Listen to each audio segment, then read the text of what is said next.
আমরা সবাই ঠাকুরকে খুব ভালোবাসি, আমরা সবাই ঠাকুরের দীক্ষিত। আমরা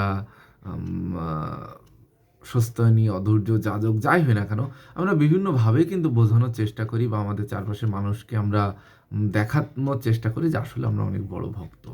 আমরা খুব ভক্তি করি ঠাকুরকে। তাই নয় কি? তো আসুন আমরা ঠাকুরের কেমন ভক্ত, আমরা ঠাকুরের কাছ থেকে একটু জেনে নিই। নে জানার চেষ্টা করি, বোঝার চেষ্টা করি। ২ রকমের ভক্তি আছে। জাল ভক্তি আর আসল ভক্তি। এখন জাল ভক্তিটা কি আর আসল ভক্তিটা কি? ঠাকুর বলছেন সত্যানুসারণেই পাবেন। জাল ভক্তি হচ্ছে কেমন? মোটা অহংযুক্ত, মোটা অহংকারযুক্ত। আর আসল ভক্তিটা কি? একদম অহংকার নেই সেখানে। কিংবা একদম অহংকার নেই সেটা তো ঐরকমভাবে হয় না।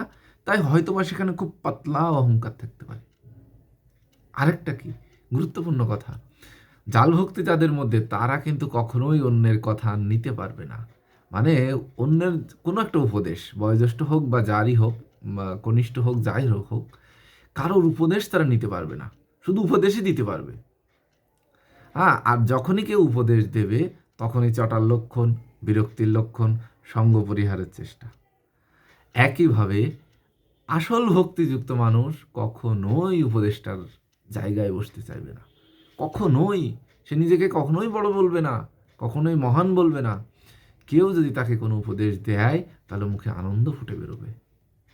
এবার আপনারা একটু বিচার করে দেখুন, চারপাশে কত মানুষ আসল ভক্তিযুক্ত আর কত মানুষ জাল ভক্তিযুক্ত।